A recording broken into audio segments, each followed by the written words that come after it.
We're diving into a story today that it flips the whole script on crime reporting. Imagine for a second you survive this terrifying, really sophisticated home invasion and kidnapping. A total nightmare. You're tied up, you're drugged, you're held captive for days. And then, when it's over, instead of getting help, the police hold a press conference. And they accuse you of making the whole thing up. They call your trauma a Gone Girl-style hoax. That's exactly what happened to Denise Huskins and Aaron Quinn in Vallejo, California, back in 2015. I mean, their case went viral, but not just because of the crime itself. It was because of this immediate, just aggressive disbelief from law enforcement. It became this really painful, very public example of how institutional bias can cause a trauma that's almost worse than the original crime. Yeah. So our deep dive today, we're going to use the source material, their own accounts, the awful interrogation transcripts, to really get at how this confirmation bias just blinded investigators. It let the real kidnapper, Matthew Muller, stay free. And, crucially, he was able to strike again. We're going to trace the failure of these old-school police interrogation methods and look at the science-based solutions that Denise and Aaron are now fighting for. Okay, let's unpack this journey from victim to crusader for reform. What's just so fascinating here is how fast that narrative flipped. I mean, it went from a search for a missing person to condemning the surviving partner, all before anyone had really looked at a single piece of evidence. It all started in the early morning, March 23, 2015. This guy, Matthew Muller, breaks into the house where Denise and Aaron lived. And the sources, they detail this incredibly chilling attack. It was all designed for maximum control.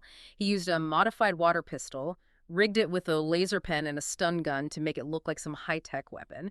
And he forced them both to drink this soporific liquid, basically a powerful sedative. Right, this was not an opportunistic crime. It was so methodical. He had zip ties, blacked-out swim goggles for blindfolds. Then he puts Denise in the trunk of Aaron's car, moves her to a different car, a stolen Ford Mustang, and drives her, 400 miles? Yeah. All the way to his place in South Lake Tahoe. And tragically, that's where she was repeatedly sexually assaulted for 2 days.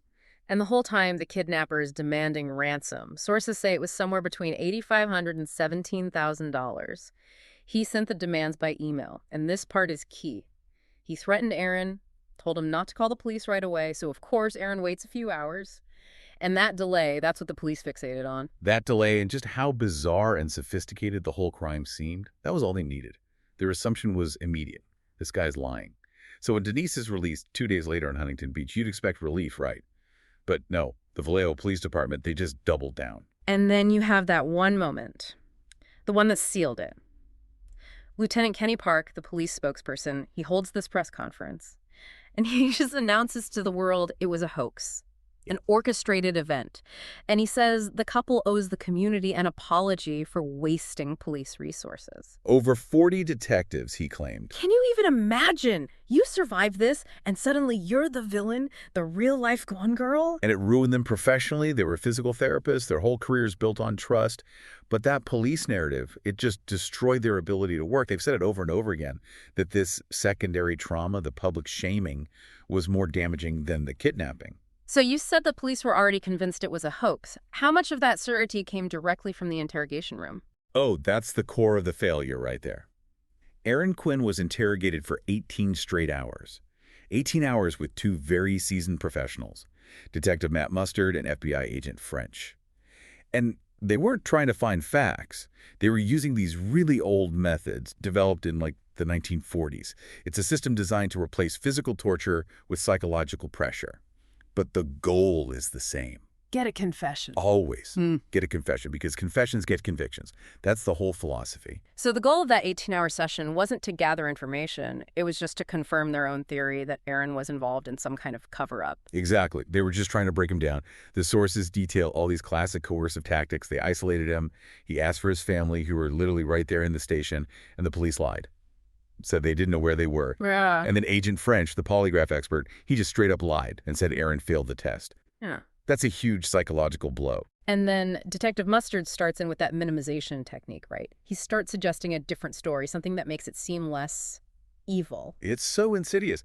Mustard kept pushing this idea that Denise had died by accident. He'd say things like, "I know it was an accident," or "whatever happened in that bedroom." He was basically trying to give him an out that wasn't, cold-blooded murder. So it's a false choice. Confess to an accident and maybe get some leniency, or stick to your story and look like a cold, ruthless killer. And the danger there is it's off the charts.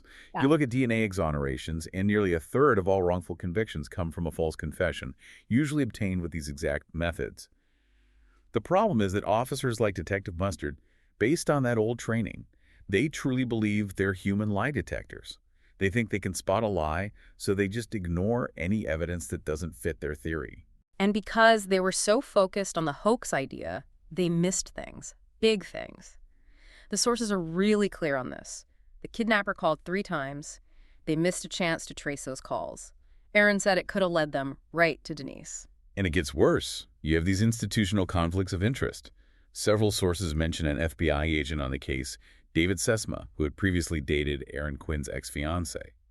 So you combine a potential personal conflict with this deeply entrenched confirmation bias, well, it becomes impossible to investigate impartially.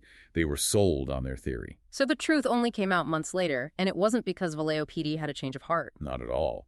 The whole thing broke open because Matthew Muller tried a similar home invasion in Dublin, California, and he made one huge mistake.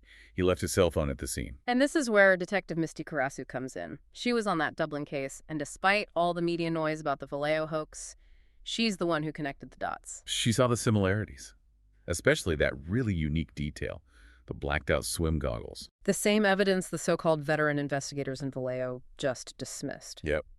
And once they arrested Muller at his place in South Lake Tahoe and they searched his car, it was overwhelming. They found Aaron's stolen laptop. They found the swim goggles with the blonde hair stuck to them, and the final nail in the coffin.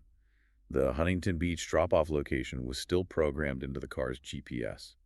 You know, Mueller's profile is really something else. He was a disbarred lawyer, Harvard-trained, and a former U.S. Marine.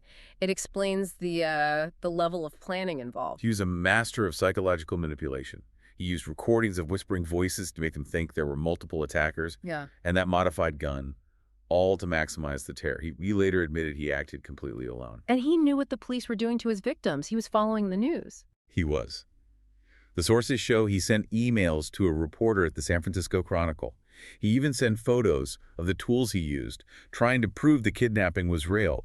He said he was frustrated that the police were destroying Denise Huskins' reputation.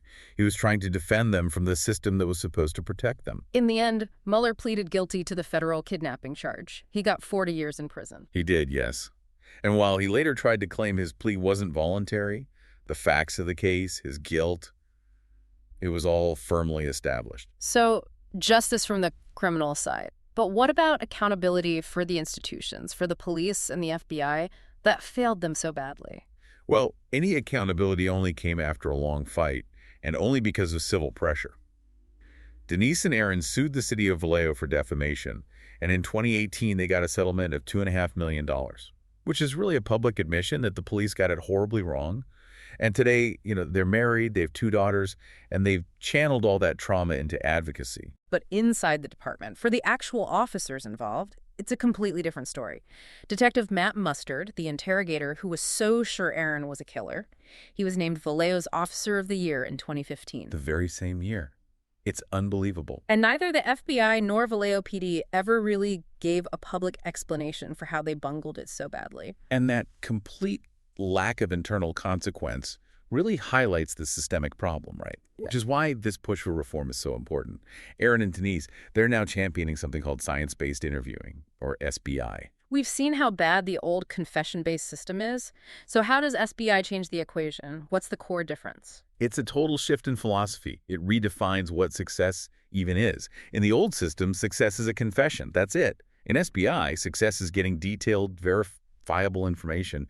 The whole approach is different. It's about building rapport, treating the person as a source of knowledge, not just a suspect. So instead of manipulation and false choices, it's about communication, open-ended questions.